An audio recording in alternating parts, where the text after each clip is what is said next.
Greetings and salutations, everyone. I'm Ecomac. I forgot to read Carnelia in last episode.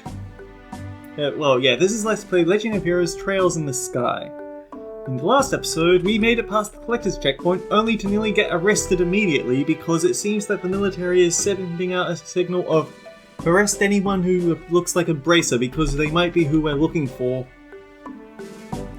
Colonel Richard is really pulling off the most disgustingly effective coup, isn't he? Fortunately, our good karma with Professor Alba has paid off. That's nice. And yeah, he's given us the opportunity to sneak past the checkpoint even though we're bracers. Are you on your way to the capital?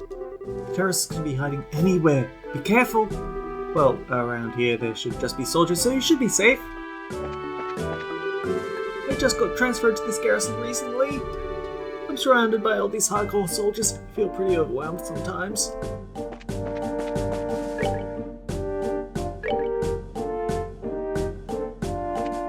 Okay, so they really don't want me turning the camera any further that way, huh? So, we could go straight to the capital, but then we miss out on our book. Because yeah, it turns out Garune Gate, way on the other side of this route, is where another chapter of Carnelia is, and if you visit Grancel, then it gets locked off. I'm not entirely sure this book is... Hey, you there!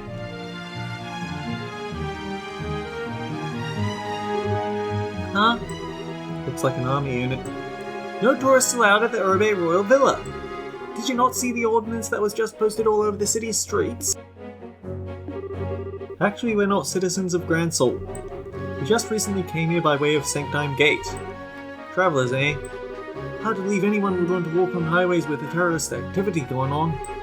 Talk about reckless. Setting aside the terrorist discussion for a second, what's the Urbe Royal Villa?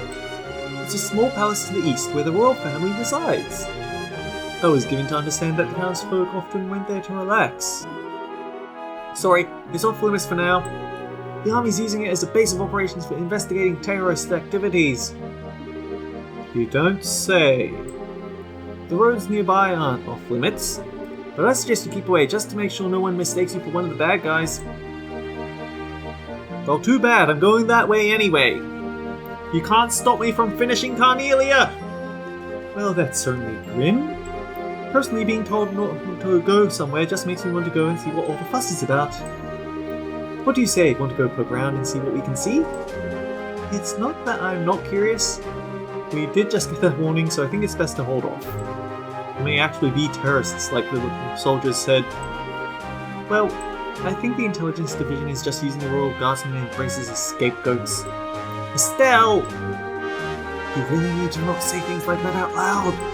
If someone overhears you, we're apt to get caught up in it. Yeah, you're right. Huh? Intelligence what now? Let's see. Sorry, it's nothing. Anyway, let's head to the city. Oh, alright, you kids are no fun.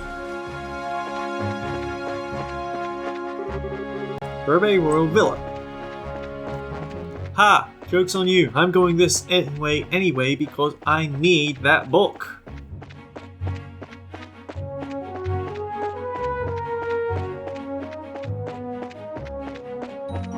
I feel like these enemies are probably balanced around Estelle and Joshua alone. Urbe Scenic route. But I just don't want to risk it.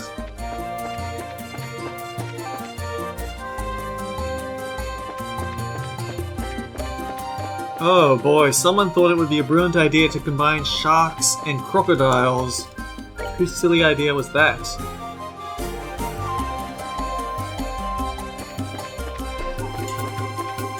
Shining Palm? What? We are not prepared for this at all.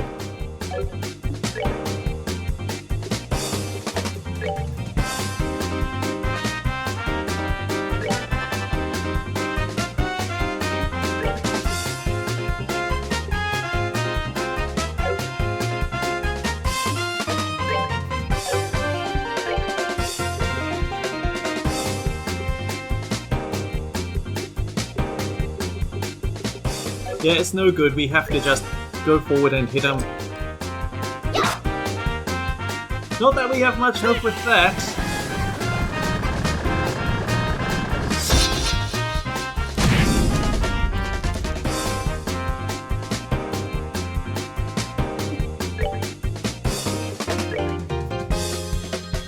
I think we're gonna lose quartz here rather than gain it. Darn it.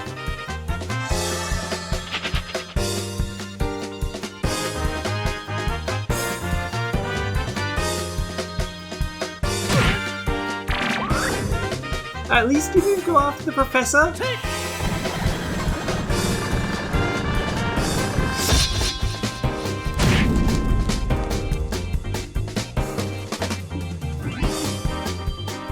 I don't think we can provoke them. I think they're immune to everything.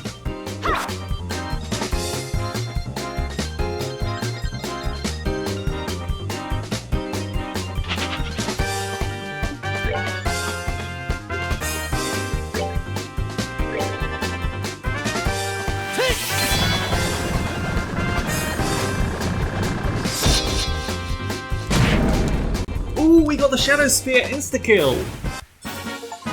That's that. Shiny Shiny! Defeat one type of Shining Palm in every chapter!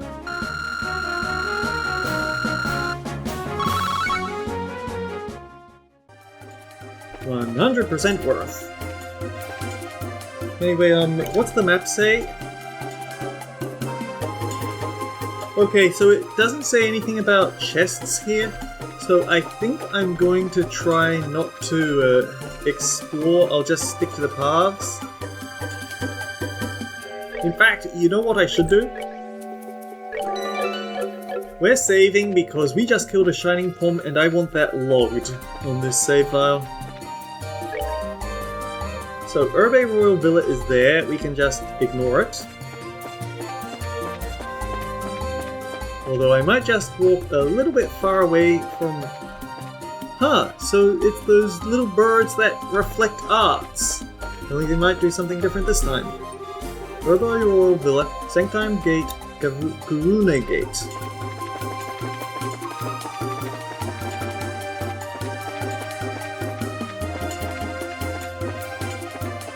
You know what really bites? If they use the Kapua Air Bandits as a way to put a feather in their cap and make the Colonel Rickard look even more impressive, not only does it to explain why What's-His-Face said, "We've been set up," Kyle, not only does it make sense for Kyle to say, "We've been set up," but it also means that Colonel Richard was playing the modesty card. Well, this wasn't that impressive. After all, we got as much help from those braces there, right?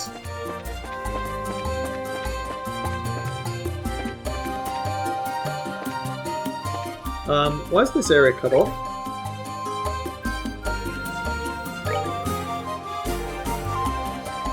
Well, we're almost at the gate, aren't we?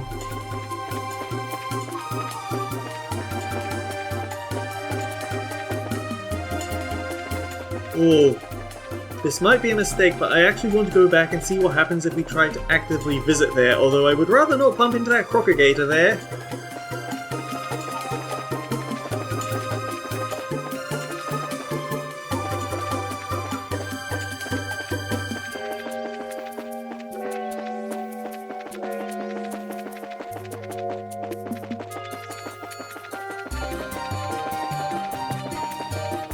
If I try to go this way...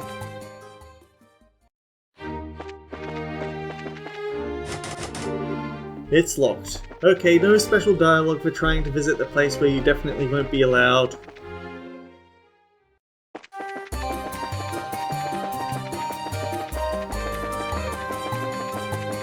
Now, actually thoughts occur. Because at the start of the chapter we saw Olivia in town, and it seems like he's going to stick around to try and help out with whatever. He's going to try and derail. We don't actually know why he's here. We know he's Imperial Intelligence. He's a spy. Hopefully he's going to side with us. Hopefully. Because I really wouldn't like it to turn out that he's evil. And given that he seems to be popular in the fandom, I don't think he is. But, that might also mean that Sherazade is there, and she'll be nice to have back again. Rune Gate! We've made it!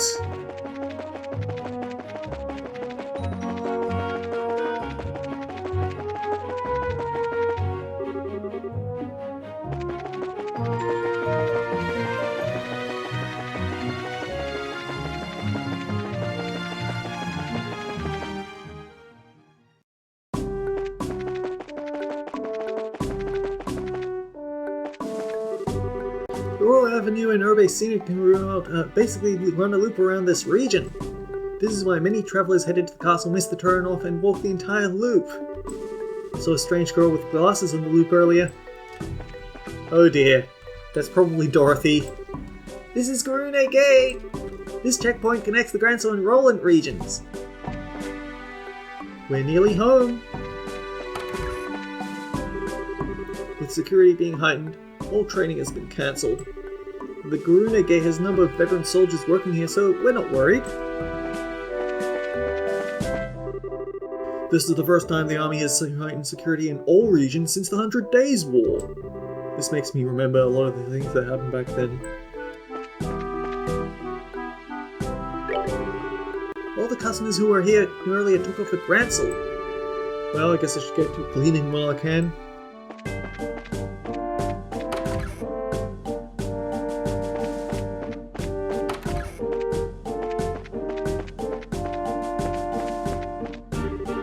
Huh? You aren't leaving Grancel, are you? Almost nobody goes to Roland during the time the martial arts competition is being held.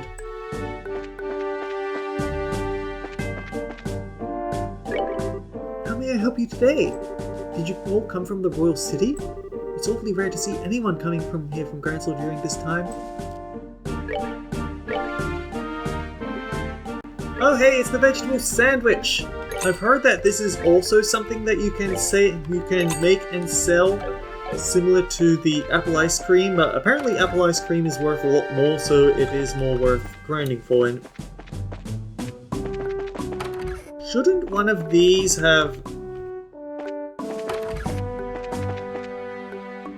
Hang on, where did it say? Private Selborne at Garune Gate. Where's Private Selborne?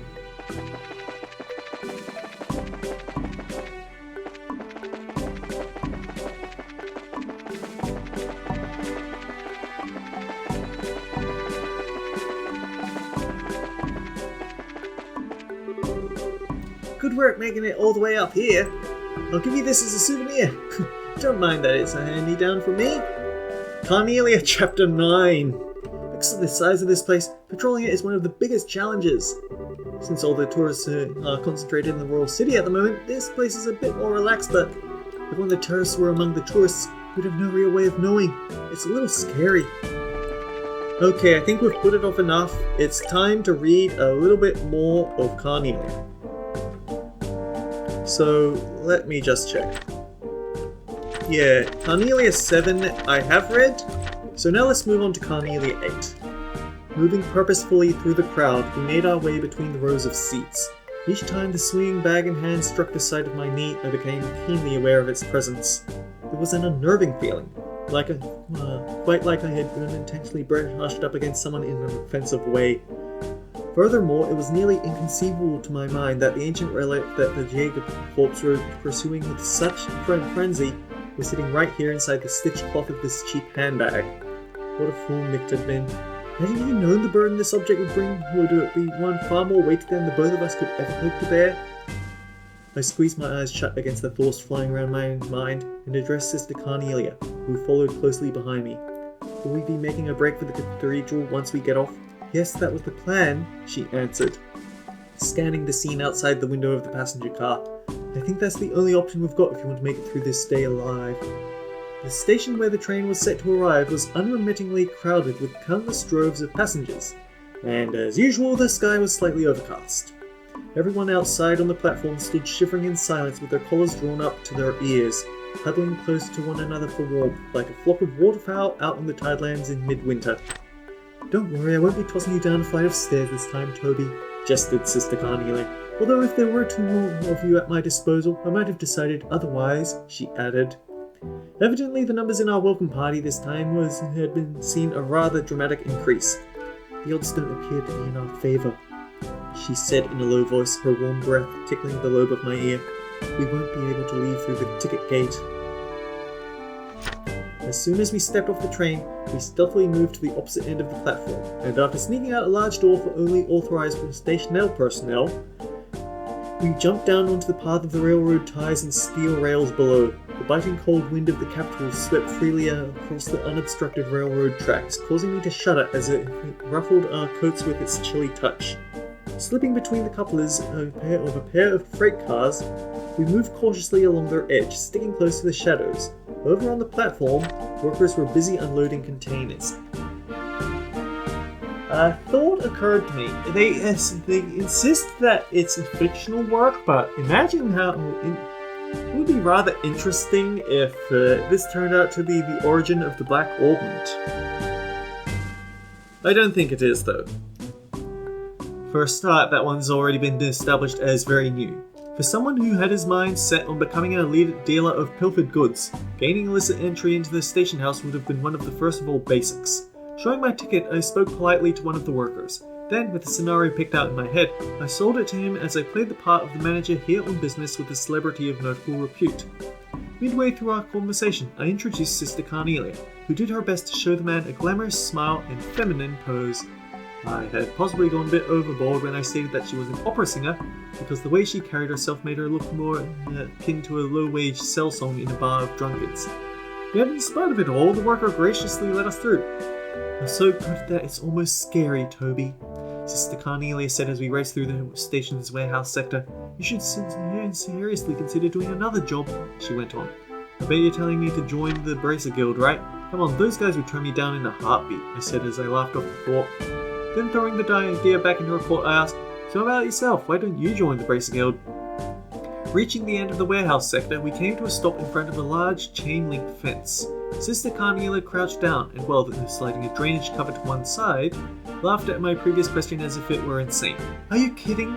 She asked. They gunned me down the second I set foot into one of their branches. The winding, narrow stone tunnels like the one we were in ran everywhere beneath the capital. We crawled along as the light shining down through the drainage grates on the side of the large road above us illuminated the way like a trail of thick and glittering oval lampposts. The feet of those walking along the avenue passed right by where we were, but not a single person noticed us scraping our way along below them. For some reason or another, the world just beyond the thin flagstone-paved road appeared so dazzling in my eyes. Yet the Jaeger corpse, loss of the artifact in hand, and his senseless sudden death, all of which had never crossed my mind before, lay in wait for me as I dared to venture into the open world above. As we pressed on, I began to think that the small round tunnel which we were crawling through would run on forever, when finally it merged with a high-ceilinged sewer surrounded by walls of countless stone blocks of chiseled stone. We'll go through here and make our way over to where the cathedral is located, Sister Carnelia insisted. Raising one brow, she pointed her finger upward. It's a lot safer down here than it is up there. That's fine and all, but what are we going to do if it gets attacked? Sister Carnelia grabbed my hand and with that stepped through into the muddy darkness beyond. Don't worry, Toby, she reassured me. Faith isn't the only thing supporting the church. Okay, so do we want to hit chapter 9? Let's at least get inside the building and then we'll go on to chapter 9.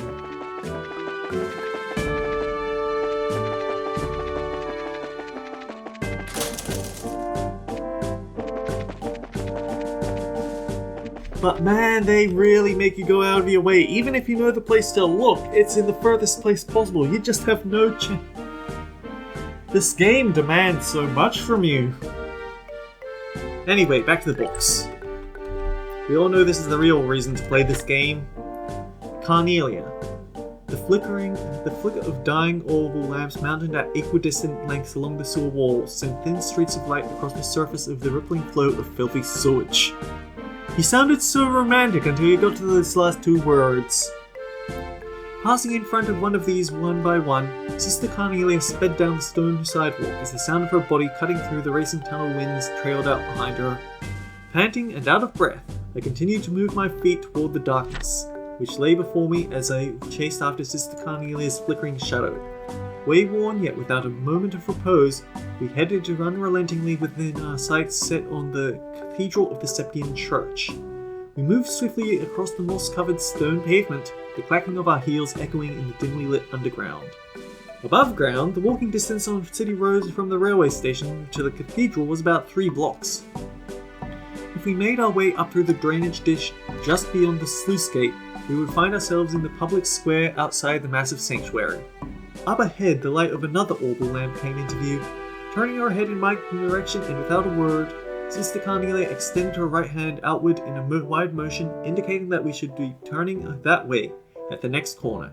Then, as if preparing for something, she rolled both shoulders in a grinding motion and relieved the last tension with the pop of her neck. It seemed to me as though she knew all too well what was lurking within the tenebrous conduit ahead. Under the unsteady and sporadic coruscation of light, the body of Sister Carnelia surged round the corner and disappeared from view. 1, 2, 3 went the walloping echoes, followed by the sound of something being rolled into the channel of filthy sludge. Oh, so she knew someone was waiting for her, and she just preempted them. That's a horrible way to go. As I turned the corner, the first things which leapt into my sight were the contorted figures of 2 men on the ground, whom I barely missed treading on. Sister Carnelia, who was by this time several steps ahead, continued to run at her usual pace as if nothing had happened during the preceding seconds. "It's Carnelia!" came an angry, but noticeably wavering, voice from behind. I glanced to my rear to locate its source, and there I found a man who dragged himself from the fecal-filled liquid, now lying next to his dead comrades, yelling with his dying breath as blood leaked out of his mouth. "Carnelia, she's down here," he managed to croak before falling silent and still. Sister Carnelia paid no attention nor made any effort to look back. I turned my face forward and followed her example. The walls of the conduit leading directly to the sluice gate squared out into an ominous mouth of darkness, seemingly waiting for its next unsuspecting meal. Sister Carnelia gradually slowed her pace to match mine, as I had by this time become completely exhausted and out of breath. "It looks like these guys are dead serious about getting their hands on that item this time," she said as she focused her eyes on the darkness before us. "So were those men old friends of yours or something?" Sister Carnelia turned to face me with her dark and scarlet eyes. "Is that what you heard from those braces the other day?" she asked. I nodded my head and questioned her no further. With head slightly turned down, I forced myself onwards, eyes fixed on the tip of my boots. Unexpectedly, Sister Carnelia opened her mouth and said, "Do you remember that woman you had a run-in with back at the inn?" I nodded slightly. "The whole reason I gave up my life as a mercenary is because I don't want to make a tragic end like that. A life of no meaning, forgotten by all." I looked up at Sister Carnelia and seeing a slight show of emotion onto the side of her face. Heard her repeat the same line of words a few times more before finishing her thoughts. "If I'm going to cash in my life's chips, then I think it's best that I fight for something worth fighting for. At least that way, I'd be able to leave a legacy of my existence behind." Taking in her words, I ran steadily beside her as I felt a sense of nondescript apprehension slowly begin to creep over me. During the short intervals between breaths, it suddenly seemed as if I were hearing the faint sound of sloshing water from behind, which caused me to prick up my ears and turn my head in its direction. "So you notice it too, huh, Toby?" Sister Carnelia slowed her step until finally coming to a complete stop. "They've blockaded us from behind, so there's no turning back now," she said, the direness of the situation heavy in her voice.